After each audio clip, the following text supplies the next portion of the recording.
This is the chilling story of a mother's fight to protect her daughter, and the devastating lengths betrayal can drive someone to. A 42-year-old man's disturbing fixation on his own daughter becomes the catalyst for a harrowing tale of betrayal, manipulation, and murder. It's a tale of hidden horrors, maternal instincts, and a crime that shocked a quiet Detroit suburb to its core. Before we delve into this haunting tale of betrayal, vengeance, and justice, like and subscribe for more stories that uncover the darkest corners of human behavior.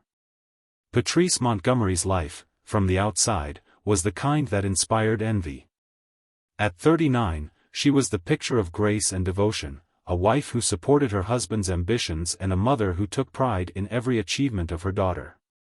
In their suburban Detroit community, the Montgomerys were a symbol of stability and success.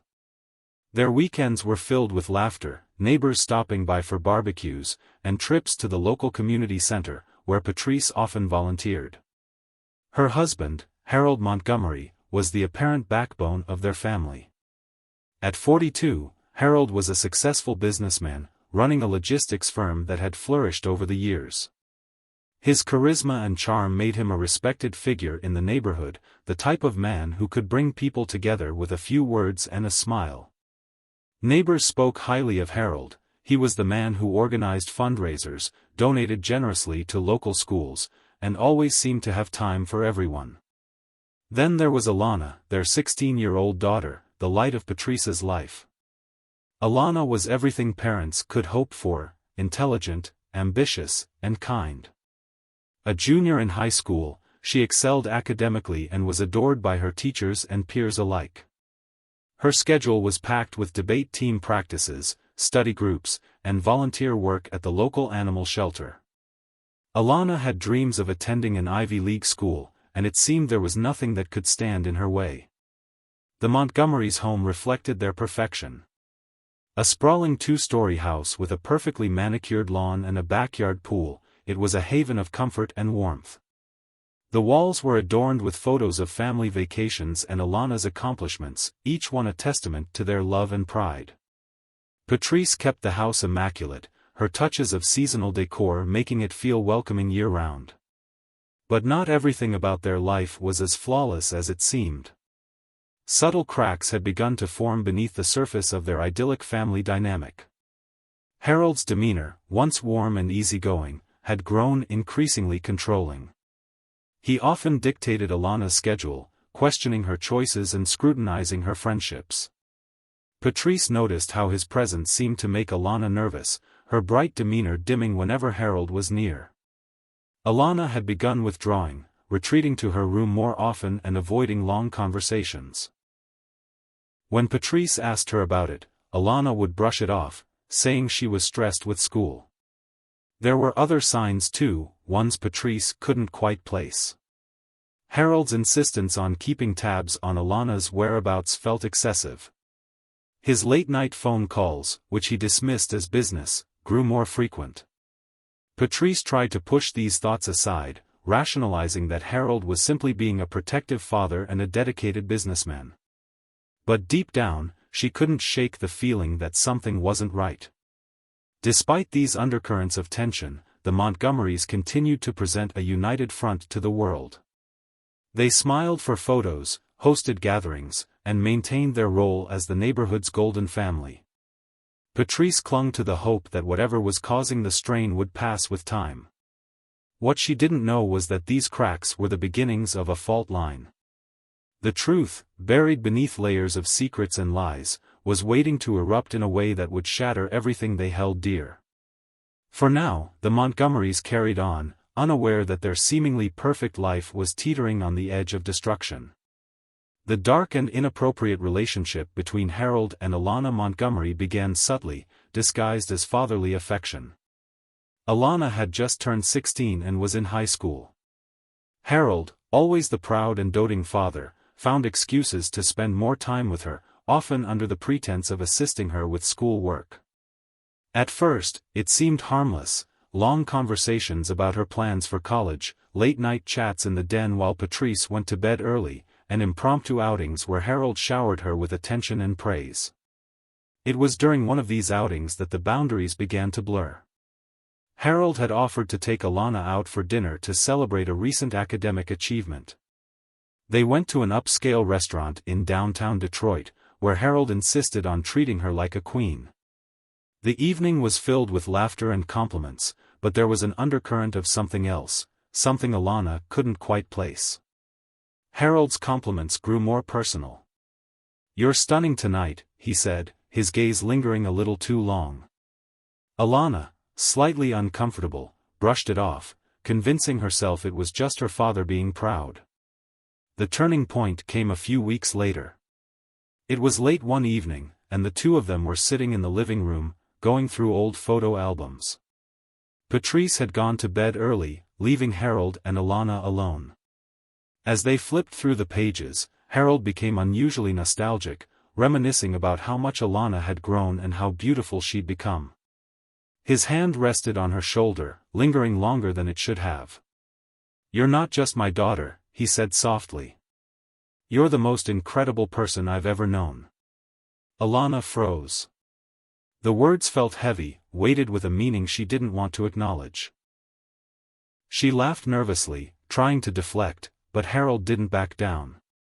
Over the following weeks, his behavior became increasingly bold. He found excuses to be physically close to her, brushing her hair out of her face, holding her hand longer than necessary, or sitting too close on the couch. His compliments grew more intimate, veiled as admiration but unmistakably inappropriate. Alana tried to set boundaries, but Harold's charm and manipulation made it difficult. He framed his actions as harmless, convincing her she was overreacting. "I'm just proud of you," he'd say. "You mean the world to me."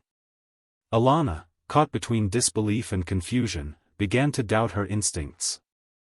But the truth was undeniable: Harold's attention was no longer fatherly. The relationship escalated during a family trip to a lakeside cabin. Patrice had gone into town to run errands, leaving Harold and Alana alone. Harold used the opportunity to push the boundaries further. He poured them both glasses of fruit wine, insisting it was a chance to relax and bond. As the evening wore on, the atmosphere grew tense.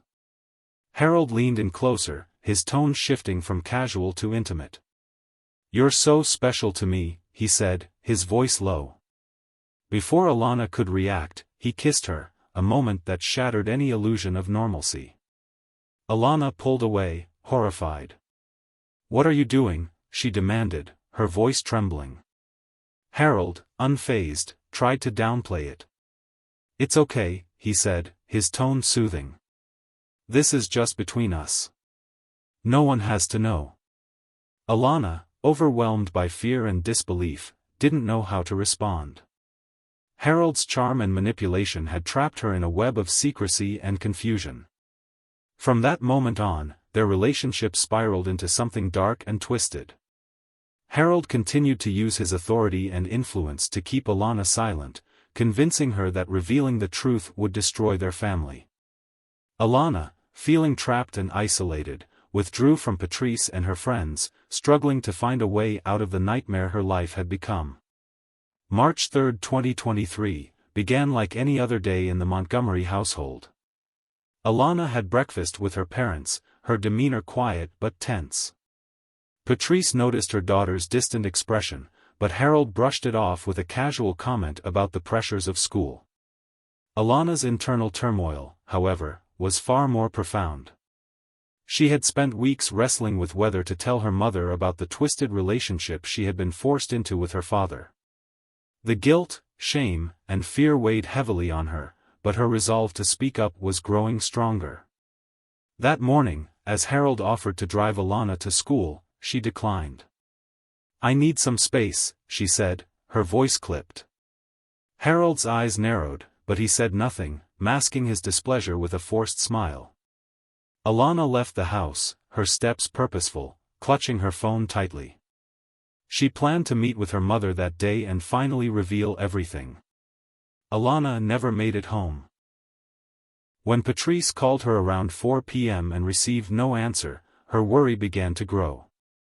By 5:30 p.m., with no response to repeated texts or calls, Patrice contacted Harold, who was still at work.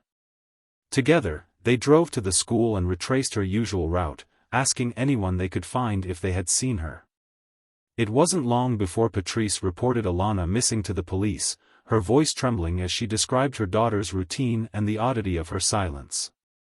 The investigation began immediately. Friends and classmates confirmed that Alana had attended her classes but left the school around noon. Surveillance footage from nearby buildings captured her walking toward the bus stop, but after that, there were no leads.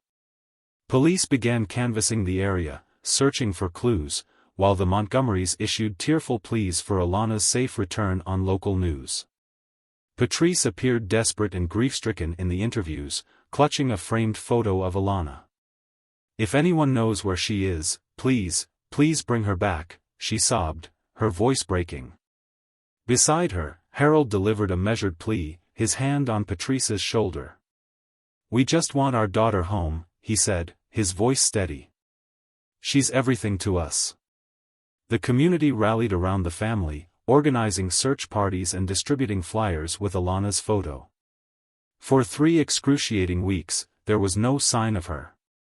Detectives worked tirelessly, but every lead turned into a dead end. Patrice became increasingly distraught, spending sleepless nights pacing the living room while Harold attempted to maintain an air of control, urging her to stay hopeful. The weeks following Alana's disappearance were a nightmare for Patrice Montgomery. Every passing day without answers gnawed at her, but something deeper than grief began to take root: doubt. Harold, once the calm and steady presence in their family, had been acting increasingly strange. At first, she dismissed it as his way of coping with the stress, but certain moments made her question everything. One evening, as Patrice sifted through old family photos in Alana's room, searching for comfort, Harold entered quietly. He stood in the doorway, watching her, his face unreadable. When she mentioned how much she missed Alana, Harold's response was oddly detached. "We'll find her," he said, his tone flat. "You just have to trust me." The words sent a chill down her spine. Something about the way he said it didn't feel right. Patrice's suspicions deepened a few days later when Harold's behavior grew more erratic. He began leaving the house at odd hours, claiming he had urgent business meetings or was helping the police with the search. His excuses felt rehearsed, and when Patrice asked questions, he became defensive, brushing her off with clipped responses. Once, she overheard him on a late-night phone call, his voice low and tense. "Just make sure she stays quiet," he said. When Patrice confronted him about it, he claimed it was work-related and turned the conversation back to her, worrying too much. The breaking point came when Patrice found a receipt in Harold's jacket pocket for a gas station miles away from their home, near an industrial area of Detroit she couldn't imagine him having any business in. It was dated March 10, a week after Alana's disappearance. Her gut told her something was wrong. Determined to uncover the truth, Patrice began her own investigation. She started by carefully monitoring Harold's movements, noting his frequent absences and vague explanations. She searched his office late one night while he was out and found a second phone hidden in a drawer. On it were messages that made her blood run cold, instructions about keeping someone secure and arranging payments to an unknown party. Patrice's worst fears solidified when she pieced together the evidence. Harold wasn't just uninvolved in the search for their daughter, he was orchestrating her disappearance. The thought was too horrific to comprehend, but every clue pointed to the same conclusion. Harold had been hiding something dark, and it centered on Alana. Her suspicions turned into certainty one night when Harold left the house around 11 p.m., claiming he was meeting a colleague to discuss the case. Patrice decided to follow him. Keeping her distance, she trailed his car through the city until he reached a rundown industrial district. Harold parked near an abandoned warehouse and entered through a side door. Patrice's heart pounded as she waited a few minutes before following. Inside, the air was thick with dust, and the dim light from her phone cast eerie shadows on the walls. She heard faint voices coming from a back room and moved cautiously toward the sound. What she saw when she peeked through a crack in the door made her stomach turn. There was Harold, standing over Alana, who was shackled to a metal chair in the corner of the room. She looked frail and terrified, her face pale and her body trembling. Harold was speaking to her in a low voice, his words indistinct but his tone condescending. As Patrice watched, frozen in horror, Harold leaned closer, his hand brushing against Alana in a way that confirmed Patrice's darkest fears. The rage that surged through Patrice was unlike anything she had ever felt. Without thinking, she pushed the door open, startling Harold. He turned, his expression shifting from shock to anger. "Patrice," he said, stepping toward her, "you shouldn't be here." "Don't you dare," she hissed, her voice trembling with fury. "How could you do this to her? To us?" Harold raised his hands, his demeanor shifting to calm manipulation. "You don't understand," he said. "This is complicated. It's not what it looks like." "It's exactly what it looks like," Patrice snapped. She glanced at Alana, who was sobbing silently, her eyes pleading for help. Patrice's gaze shifted to a rusted metal pipe leaning against the wall. Without hesitation, she grabbed it, the weight of her rage guiding her actions. Harold stepped back, raising his voice. "Patrice, think about what you're doing. This isn't the answer." "This is the only answer," she said, her voice cold and steady. Before Harold could react, she swung the pipe, striking him across the head. He stumbled, blood trickling down his face, but Patrice didn't stop. Years of betrayal and anguish fueled her as she struck him again and again, her sobs mingling with Alana's cries. When Harold finally collapsed, motionless on the floor, Patrice dropped the pipe, her hands shaking. She rushed to Alana, unshackling her and pulling her into a tight embrace. "It's over," she whispered. "You're safe now." As Alana clung to her, Patrice fumbled for her phone and dialed 911. Her voice trembled as she spoke. "I need the police," she said. "I've just killed my husband. He kidnapped my daughter." As Patrice Montgomery knelt on the cold, dirty floor of the abandoned warehouse, holding her trembling daughter tightly, the weight of what had just happened began to settle over her. Harold's lifeless body lay a few feet away, blood pooling around his head. The rusted metal pipe she had used to end his life rested against the wall, a grim reminder of the rage that had consumed her. The sound of sirens in the distance grew louder, piercing the silence. Patrice whispered softly to Alana, trying to reassure her daughter while steadying herself for what was to come. Alana clung to her mother, her body racked with sobs, barely able to speak.